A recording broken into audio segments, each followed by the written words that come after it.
IT band pain be gone. We are done with it. We're instead going to get ourselves in the best position for the most long-term repeatable habits.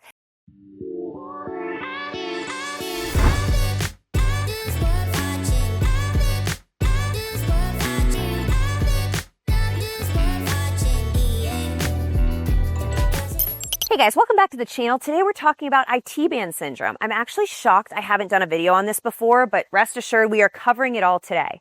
I'm going to explain where it likely comes from, how to fix it long term so it's never an issue again, and best of all, guys, I'm going to give you peace of mind. This is something that really can be fixed quickly when we're paying attention. Let's jump right in. I'm guessing that if you clicked on this video, you're already in pain or have been in pain for a while. And if I were to guess where that pain started, it would be the outer edge of the thigh right above the knee. So this little corner right here tends to be where we feel that pain first. It might not happen on every run right now. It might happen 2 miles in, 20 or 30 minutes into the run, not right away. And likely it happens more on the downhills than on flats and uphills. The main culprit for this pain, for this overuse, is what we call hip sinking. This is just a bad habit that tends to happen in beginners because beginners are just looking for a way to make running not suck. Rightfully so, we've all been there. So we tend to create these habits as sort of compensations to avoid other areas that are already hurting. This is going to make more sense when I demo. But hip sinking happens almost out of survival in the beginning of our running journey. All right, I'm going to show you guys this hip sink, and I'm going to really exaggerate it so you have a very clear visual, but think of it like a pinball machine. I shove my weight into each hip to create sort of a spring back to the other foot. So it takes no thinking in theory because you really just know the next step is going to catch you. And we use that force in that hip, that little spring in that hip. Imagine the wear and tear, you guys. So this is what it looks like. I'm going to do my best. I basically just sit into each hip as I run. I even get a little twist through the upper body, just this little kind of shift side to side. I'm going to spread my feet a little wider to even show you more, but it kind of can look like this. You get the idea. If I were to ask you in the middle of that run form to freeze or stop in the middle of one step, you really wouldn't be able to do it because your entire momentum is based off of the fact that you've got that next step coming all the time. That's why I compare it to the pinball machine. But if I wanted you guys to stop, I would need you to collect your body, center yourself, and use actual muscle through here to stabilize. That's what we talk about all the time in these form videos. What does each individual leg look like? And this matters, you guys, because even in a short run, you're running 3,000, 4,000, 5,000 steps, even in a short run. Imagine the long ones and then days and weeks of this. It really adds up. And you're here now because you are experiencing pain. So this hip sink comes down to the fact that when your one foot is on the ground, you are likely looking like this. There's just this tilt. There's a lean. Sometimes there's even sort of a hyperextension here in the knee where you're really locked out. But it's this. You are not straight and level through the hips. The only way we can create that is by trusting and being strong enough to have the endurance of each individual leg, which we're going to work on today. So know this. We're coming here. And then the run form is going to get a lot smoother, a lot easier. I do want to point out that especially for my beginners, people just getting into running, the hip sink is really natural because so many other things are already uncomfortable in the run. Your shins probably hurt. We've talked about your knees hurting, your calves. It's really hard to breathe. All those things are going on. So any sort of relief or solution, path of least resistance, that hip sink kind of comes right in as a nice little tool in your toolbox, it feels like. And you might not realize you're doing it, but in ways kind of creating that natural bounce feels like it's taking some work out of the run. So I get how we got here, but let's erase it right now for good. So how does the IT band play into all this? Why is it that my hip sink is causing me to be in pain near my knee? Iliotibial band, IT band, runs from hip to knee. That's a lot of space, a lot of length that we need to be paying attention to. When we are sunk into our hip like this, maybe not a big deal if we're just standing that way, but if we're running this way, that's over and over and over again, repeated force down in that poor position. And I say poor because we are not meant to have this overextended this way. Despite the IT band being flexible tissue and having that bounce and elasticity to it, it is not meant to go, think of it like a semicircle, to go all the way out to come back in, right? To lean into that. On top of the lean and that little bit of overextension, we now have friction going on. Hip and knee, all the bones in the knee and the bones in the hip are now having additional friction because that is stretched. So think of it just getting tighter to the bone and rubbing. So it's that that's causing the pain, but it's also just the fact that we weren't meant to spring into that hip sink position over and over and over again. Hopefully that's making sense to you guys. That's where that pain originates from, related to the hip sink. I also want to point out that this is why your pain gets worse throughout the run. It starts okay and gets progressively worse, especially on downhills. We now know that's because we have more force coming down on the problem on that hip sink. I'm done scolding you guys. We've talked about everything you're doing wrong. Let's talk about how to make it right. When you watch the Boston Marathon, the London, Chicago Marathon, you see those people at the very front of the pack. If you looked from only hips up, it wouldn't even look like they were running. They are that smooth. What you're really witnessing is that they are not losing any power to that lateral transfer. They are so easily replacing their feet because they've got a really strong trunk. That's what we're going to build today. We're not going to let you want to get into this position ever again because you know that you're most solid right over top, hip, knee, ankle. So how we find this position is I'm going to have you guys stand on one leg and I'm going to slightly tip you back. So hips are just a little bit behind you. We're going to bend this standing knee just a little bit. You don't even have to take this other foot off if you don't want. And you're just going to sit back and I want you to just take a little bounce. What this bounce does is start to get you feeling your glute turn on back here. We are specifically looking for the glute medius, but all of it does help here. We are building really strong hips and a whole posterior chain to keep you stable between steps. So here, we're leaned over, little bounce. If you can't feel it, start to lift up those toes, kind of rock it back. Might not feel it today, and that's fine, but eventually we are channeling this exact engagement back here. So right here, I'm going to give you guys a routine to use. I want you to do it twice a week, either in the warm-up before a run or mid-run. We'll talk about how to implement that, but it's going to be 3 movements. It really helps, and I'm telling you, after a month, you are going to notice a big difference. So first thing is a single leg quarter squat. And I don't care about if you're fully on the single leg, if balance isn't coming natural to you just yet. You can leave this back leg propped. We're going to basically be in the same position we just were for those bounces. From here, I'm going to have you exaggerate hips going back. So we keep a vertical shin, slightly push the knee out, create some torque here, but the toes stay mostly straight ahead. So we've got that little external rotation coming through the hip. And all we're going to do is squat it down. We squat down.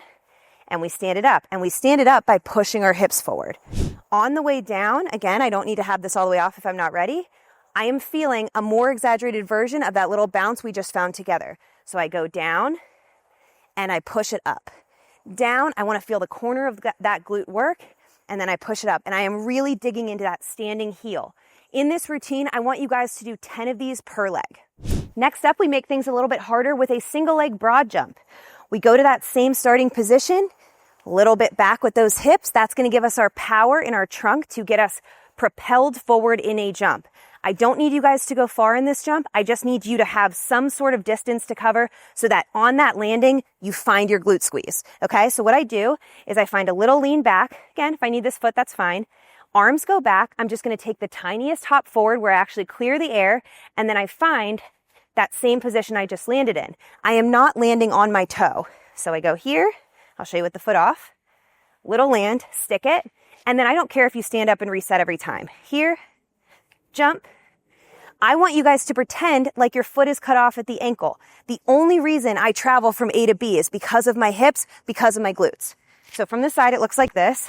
I'm back, little bend, arms back, push and jump. And then better yet, stand up all the way on that foot and then put your leg down. So I'm here, up, reset, etc. You get the idea? I want you guys to do 10 of these too. You are going to be smoked even after, if you've never really done these before, 10 single leg squats per side plus the jumps per side. You're already going to be feeling it, but that's what we want. Third and final movement in our routine is what I call high knee triple switches. This sounds more complicated than it actually is, but it is the best descriptor of what we're doing. We've all done high knees together a million times, but let's do it one more time for the sake of this video. We know that we're just jogging in place, and for that high knee, we just start to bring the knees up nice and quick, as close to that parallel line as we can. We keep our ankles nice and loose, shoulders are controlled but relaxed, and we're just nice and easy, and we're just picking those knees up nice and quick. In this movement, what I'm going to have you guys do is pause, freeze on every third step. So it looks like this. Here's my normal high knees. I'm going to have you go 1, 2, 3, 1, 2, 3, 1, 2, 3, etc. But we're going to practice in a small version before we go to that.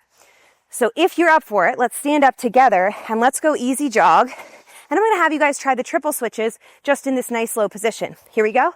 1, 2, 3, 1, 2, 3. We can add a little running arm if we want, or you can just leave them to your sides. 1, 2, 3, 1, 2, 3.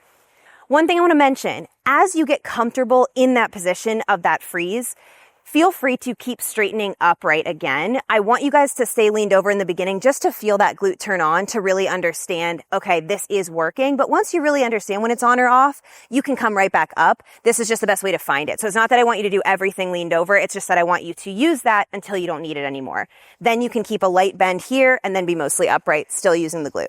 And so for how we're going to implement this into our routine, what we just did, we're going to go 3 rounds total of the 10 per side single leg quarter squat, 10 per side single leg broad jump, and 1 minute of those triple switches, freezing 1, 2, 3, 1, 2, 3.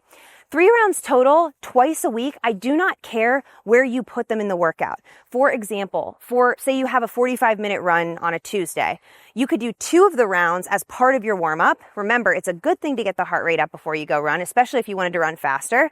Really helps prime the heart rate. You could put the 3rd round in the middle of the run to, again, reinvigorate the form, everything, the power. That would be really helpful. You could do all the rounds in the middle of a long run. You could do all the rounds in the warm-up. I don't suggest doing it in the cool down as much. It's just not as effective. I really like watching it in real time and really turning that butt on for the rest of your running. So just know that. Twice a week, I want you guys to try this for a month, and I seriously think you're going to notice a massive difference. We are going to get into the 3rd section of this video that's also very important, but please don't forget to comment down below how it's going and how much change you're noticing. My final piece of advice for you guys today is to really pay attention to your glutes when you're doing your strength work. I like to view strength work as reps for good habits. All the habits we want to have in our running really come down to how we're slowing it down in the gym, and especially when it comes to our glutes. And I think a big thing people miss in the gym is thinking we need to lift heavy all the time or get under heavy weight for squats and deadlifts and just those basic barbell movements.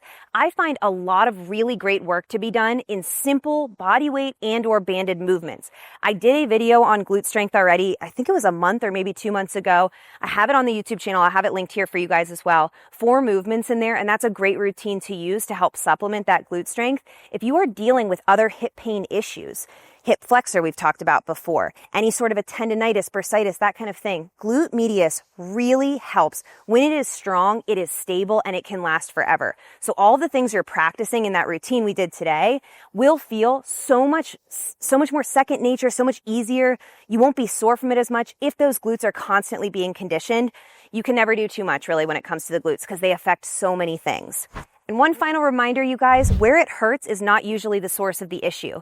IT band pain be gone. We are done with it. We're not going to make that IT band be in positions it doesn't want to be in. We're instead going to get ourselves in the best position for the most long-term repeatable habits. That is where our running gets the strongest. And when we're tired, that's where we make up the difference. We are not going to slow down, wear out, hurt something worse because we're falling to poor positions. We can always find those correct positions. So many videos on this. You know, all the cadence work also comes down to being in that strong, stable landing position as well. It's all part of the same thing.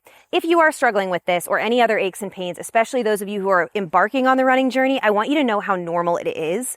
You are not alone in this, and it doesn't mean you're not cut out for running. Look at the pain as a nice big whistle being blown to let you know, hey, pay attention to this. If you guys are struggling with any other injuries, aches, and pains, I am not a doctor, that should be clear by now, but I'm going to link for you guys here part 1 of a 2-part series I did on knee pain. I show you stretches and strength so that goes away too. Please let me know, as always, what else we want to see. Please subscribe, and I love you guys. I will see you very soon. Bye.